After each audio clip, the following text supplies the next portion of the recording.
yang arahnya itu lurus ke atas sobat. Karena batang-batang ataupun cabang yang arahnya ke atas, ini dominansi apikalnya tinggi sobat. Artinya batang-batang ini, cabang-cabang yang mengarah ke atas ini, dia hanya fokus kepada pertumbuhan vegetatif, bukan untuk generatifnya. Jadi ini harus kita hentikan dengan cara apa?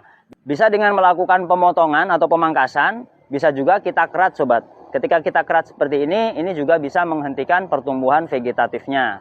Ketika pertumbuhan vegetatif tanaman terhenti, maka tanaman ini secara otomatis akan terpaksa memasuki fase generatif atau masa pembungaan.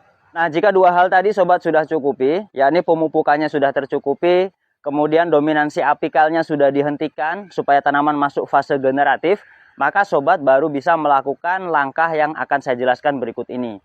Bagaimana langkahnya? Seperti yang sudah saya jelaskan di awal, bahwasanya bunga mangga itu muncul di ujung cabang tanpa disertai daun. Jadi yang akan kita lakukan adalah, yang pertama, kita harus mengkondisikan tanaman ini muncul tunas baru sobat. Itu kuncinya yang pertama ya. Bagaimana tanaman supaya muncul tunas barunya? Bagaimana caranya? Ada dua langkah yang bisa kita lakukan untuk memunculkan tunas baru. Yang pertama, dengan memangkas atau memotong bagian ujung sedikit saja.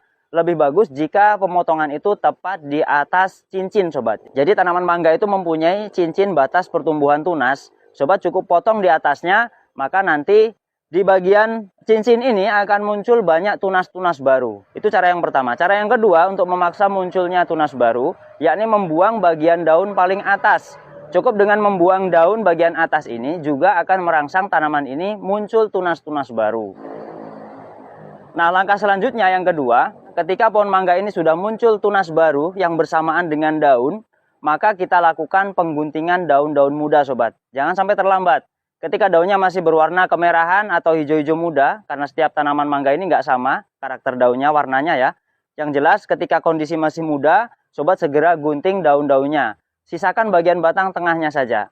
Nah, di setiap ketiak daun ini ada calon-calon mata tunas sobat. Nanti mata tunas ini akan tumbuh, muncul tunas, yang mana tunas ini adalah bunga sobat, bukan lagi tunas daun. Bagaimana jika gagal? Ternyata yang muncul adalah tunas yang berdaun lagi. Maka sobat ulang lagi caranya, sobat segera buang daun mudanya. Insya Allah pada tahapan kedua ini, maka tanaman sudah akan mengeluarkan bunga.